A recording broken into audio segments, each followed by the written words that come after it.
We are finally back, catching up with Jon and Kate Plus 8. This video will be on the many missing episodes I originally did not have when watching the show, specifically from season 4.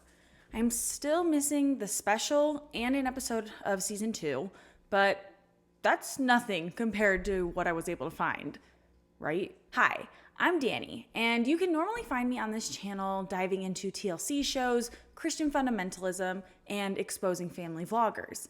If that sounds like something you're into, I'm excited to have you around. If you haven't watched all of my videos on seasons 1 through 5, as well as the previous 3 videos on my missing episodes, feel free to go watch those first.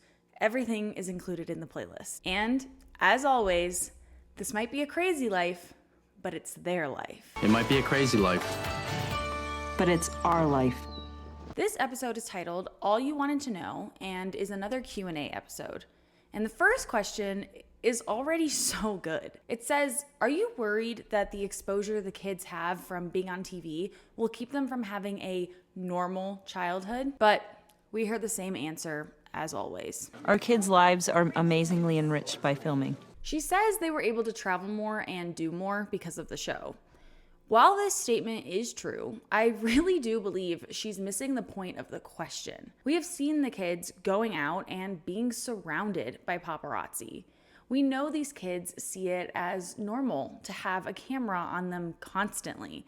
And we know today that Jon regrets having his children's childhoods so well documented. People think that our kids will be scarred for life from doing this show. I disagree. They are learning incredibly more than they ever would have learned. Again, she's missing the point.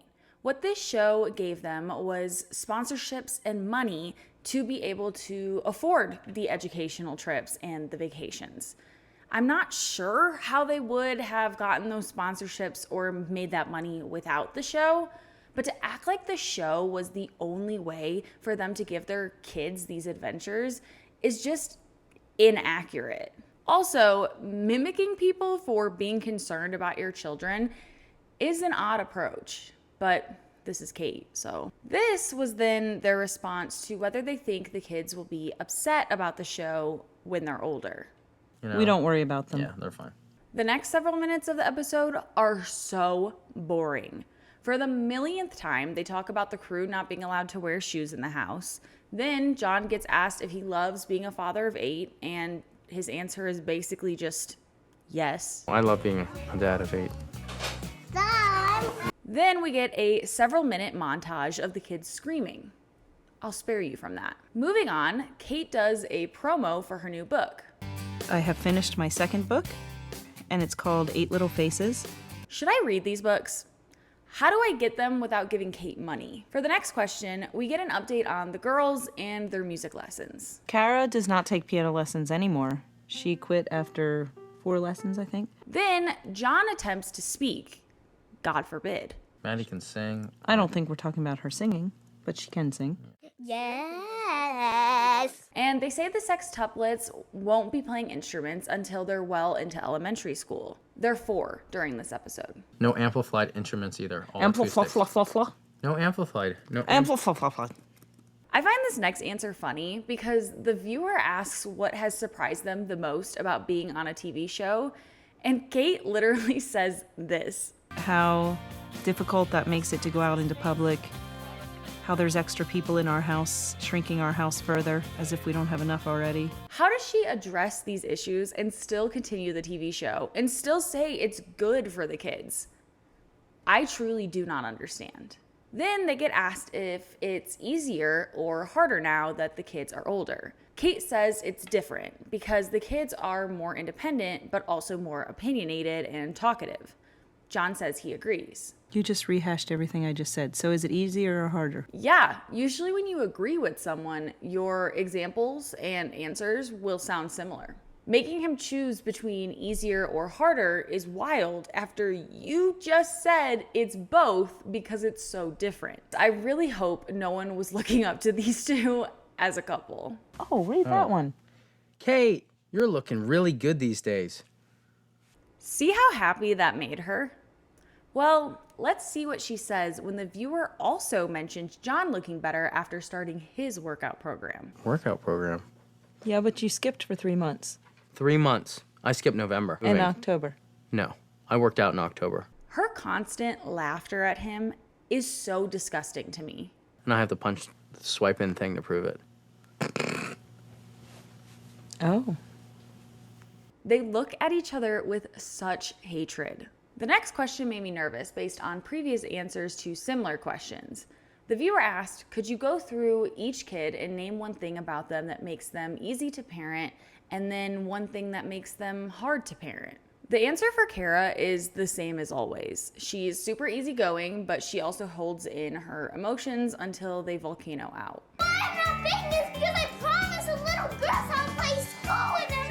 No, I didn't. I've probably already said this too many times now, but I truly could not imagine a world where millions of people have access to videos of my tantrums when I was a child.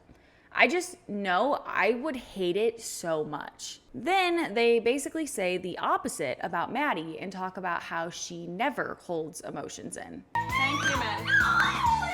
Get in your room. But she's nice when she wants to be. She has a big heart. The difference in how they phrase that is so interesting and telling to me. I am not always convinced Kate loves her children. Alexis is super smart, but as Jon phrases it, devious and naughty. But very cute. Hannah is a big helper, but has a huge attitude. She thinks she rules the world. That's a problem. Aiden is cute and cuddly. Yet he can't do anything, including dress himself. Yeah, He wants to be a baby. That's hard. Yeah. Colin, we could talk for an hour about Colin. Oh, God. They start by saying he's sweet and caring. But. Oh my. He's the most stubborn person. Honestly, the most stubborn person I have met in my lifetime. Colin is going to give us a run for our money. Sometimes I find it really heavy to hear these clips knowing what we know now. I still need to make a video deep diving into all of it, but it's clear that Kate could not handle having a child like Colin, and she had issues with him super early on. Leah is nice, but secretively naughty. She's the mastermind behind all of it. I know, but I buy all her cuteness, don't I? Yeah. And Joel's a good kid. Yeah, he's a little whiny. Who isn't? I cannot stand how every time they are asked to describe their kids, they not only say the same things, but they also say the broadest things. They're good, but whiny. They're smart, but throw tantrums. Every single kid in this world can be described the way they describe their kids. It never feels like the descriptions are personalized to the kid, as well as they should be. I know some of y'all hate me for it, but I am not yet a mother. That being said, I'm already excited to brag about my child or children at any opportunity. Jon and Kate never really seem to feel that way. Also, they reuse clips way too much in this show. Obviously, binge watching wasn't really a thing yet, but because this is how I'm watching it, I sometimes fear I'm rewatching an episode I already saw. But no, they just reuse clips a lot, especially in these Q&A episodes. It's insane how much filler this show had. And then there's more confusing comments from Kate. We're aware that we gave away our privacy. We understand that, but there's also lines that need to be drawn so that we can still live normally and have normalcy for our kids, which is also important. She said, we're aware that we gave away our privacy. But by we're, she solely means Jon and her. The kids had absolutely no say or understanding in what they're forced to agree to. That's the issue. Also, it's funny to me to state that lines need to be drawn when the entire next season is Kate bashing her soon-to-be ex-husband. I'd say that should have been a line, but nope. Finally, we're done with the Q&A and can move on to the next episode, Slopes, Sleds, and Sesame. In this episode, Jon and Kara are going skiing together in Utah while Kate takes the other 7 kids to a Sesame Street show. I finally have something nice to say about Kate. This is her talking about Maddie getting her braces on. So I didn't want filming to occur on the day they were put on because I didn't know quite how she would do. It seems Kate may, even if it's rare, be learning to protect her children from the more emotional or embarrassing parts of childhood. I can appreciate that, especially knowing how sensitive Maddie is. Meanwhile, in Utah, Kara continues to be great at skiing. And she got so good since last year. It was amazing. She's such a natural. This could absolutely be me reading into it too much, but I genuinely feel like Jon sounds happier and prouder as a father when he is interviewed alone. Also, let's celebrate Kara and Jon wearing helmets. Some bang heads. Again. I said this last time, but Kara is so much better than me at skiing. I'm actually jealous. Like just cruising down the mountain. Ooh, honey. Hey! Unfortunately, we have to leave that sweet moment to see Kate interacting with Shoka and Nala. You will behave tonight. You have a doggy sitter coming. You will go potty where you're supposed to, won't you? Yes, Mommy, I will. As much as I hate that these dogs were returned, simultaneously, I am so glad. I do think Kate ends up getting Shoka back, though. Poor baby. Back in Utah, Kara is homesick. I miss the dogs and Mommy and other people's. But all she ended up needing was a phone call with Kate. Speaking of Kate, she uses one of my least favorite words of all time here. That they would obey and follow and that I could handle it. Get buckled. Diesel. I'm driving. So yeah, Kate doing a solo trip with the 7 kids is already going interestingly. But then they arrive at Sesame Street Live, and this moment with Hannah is exactly why I don't like the idea of large families. I can't carry. Now, I'm not saying kids shouldn't learn to self-soothe to some degree, but being woken up by your mom and just needing a little extra comfort only for her not to be able to give it to you because she currently has 6 other kids, that simply sucks. It ended up working out, and that's real life. Maybe not the safest way to enter the building, but I'm glad Hannah got to be held like she wanted. The venue gave Kate and the kids a box to sit in, and it seemed like the kids thoroughly enjoyed the show. Thank you. There's Elmo's world. There! In Utah, Jon does something I probably will never do, simply out of fear. I would rather go skydiving than go bobsledding. You think it looks smooth on TV? It's not very smooth when you're in there. And this is exactly why I highly doubt I would ever do this. You had to shrug your shoulders the whole time because you're gonna pull 5 Gs in the turns. So you had to flex your shoulders and then hold your arms out the whole time and breathe. Astronauts usually only face up to 3 Gs, and I'm too scared to try that. But then they do something more my speed. They go tubing. I'm gonna whip you around, all right? Kara has an absolute blast, and I am so happy for her to get such a chill evening with her dad. Back on Sesame Street, the kids are hanging out with the characters. Lex, are you gonna marry Elmo when you get older? But he's only 3. You're 4.5. Then we get to the most important question. Why do you have eyes like that? All right, guys, the characters gotta get ready. And while that's the end of the episode, I want to show this video I found from a Sesame Street segment that never aired. I'm Jon. And I'm Kate. And this is our story. First, we had twins. Daddy! Mommy! Daddy! And then we had sextuplets. It might be a kooky life, but it's our life. I might have to start saying that now. We wanted to find out just how many children we had, but we were just too busy. Put the cats down, Hannah. Let me get this straight. First, you had twins. That's right. Kara and Aiden. Maddie. That's 2 adorable children. And then you had sextuplets. Yep. Aiden, Joel, Alexis, Hannah, Leah, and Colin. Oh my God. Not Muppet Kate forgetting about Colin. 6 highly energetic children. So, we want to know how many children we have all together. Might I suggest adding them? Could you do it? I'm just too tired. And I have my hands full. Sesame Street was brave for portraying Kate so accurately. 7, 8. 8 children all together. 8? Oh, that's why our show is called Jon and Kate Plus 8. Is this clip real or am I being pranked? Was that really on Sesame Street spoofs? What was that? Looks like the sequel, Jon and Kate Plus 9. No. Jon and Kate Plus 10. Jon and Kate Plus 11. I love big families. I have no clue what I just watched, but this next episode is called B-Ball and More. Currently, Jon is not home because his mom broke her foot and he is staying with her to help out.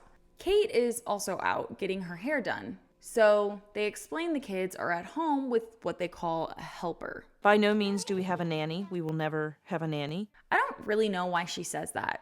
She has had people in and out of these kids' lives responsible for taking care of them past average babysitting hours. I would personally call that a nanny even if it's not full-time. And I don't see an issue with it as long as you're still parenting, spending time with, and deeply loving your children. It's reasonable to say that we will keep her identity a secret for privacy reasons and for whatever else. Nice. So the helper gets privacy, but not your own children, or even your husband. And it's reasonable. Super interesting. Anyways, Kate starts talking about shopping for their Oprah outfits, and once again, God forbid, Jon talks and attempts to compliment his wife. Well, you wear clothes really well. Oh, you look good. I mean, Thank you. You wear clothes well. I don't know what that means. Anyways, the Oprah plan slightly changed, and instead of having the family travel to Chicago, they decided to do a satellite phone call. But before that, Kate scheduled all 8 of them to get their hair cut. And Hannah asks for a big change. And she was telling me she wanted it cut, and I told her no. She still had a small win that day, though. You may. And the night before doing the Oprah interview, they all went to see the Harlem Globetrotters. If you're unfamiliar, they're a basketball team that focuses on entertainment and comedy. So lots of trick shots. The team invited them because they claim they watched the show while traveling. He lost his clothes.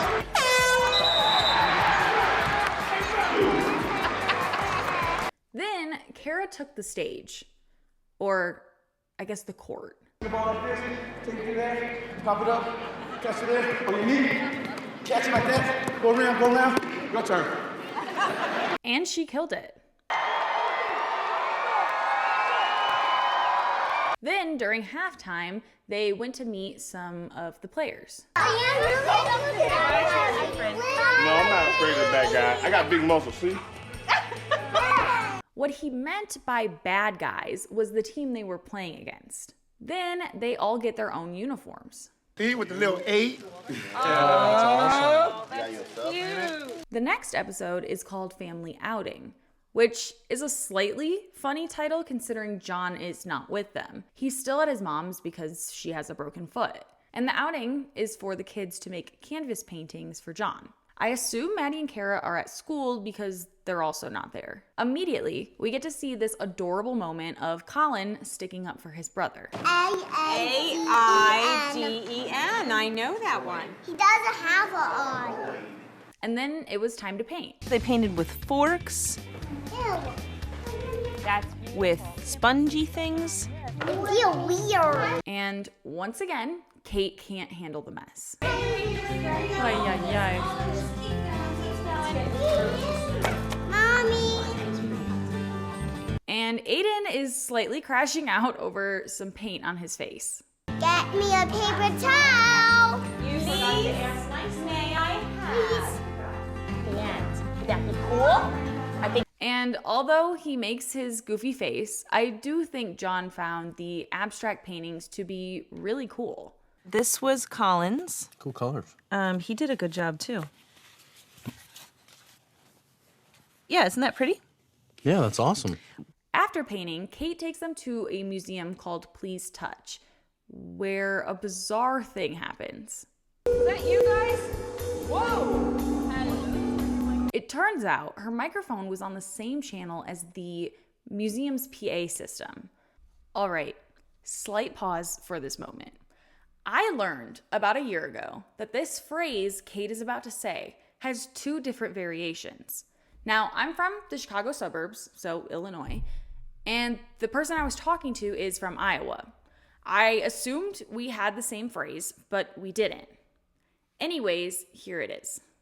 You get what you get and you don't Get upset. That's right. So it was not until about 2024 that I heard it that way.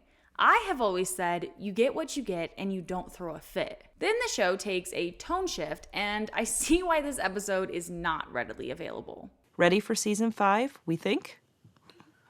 It's a lot of work. It is, you know, it's the best thing and it's the hardest thing. Then Jon explains that he misses going away to work and how Kate thinks him always being home is the greatest thing in the world. She does, but that's not me. So it's like a conflict and it sticks with you. And this is where you can see all the drama that unfolds in season 5 was not out of nowhere. I mean, we don't have privacy at all.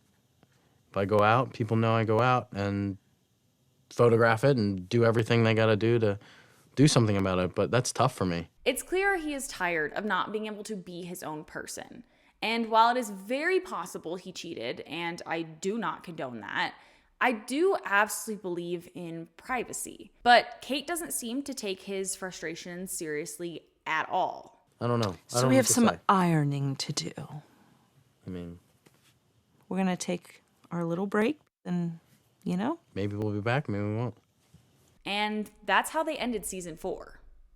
We only have 4 more episodes to watch. If you enjoyed this video, please give it a like and subscribe below, and thanks for watching. Just a reminder, critiquing isn't the same as hating, especially when it's about protecting people.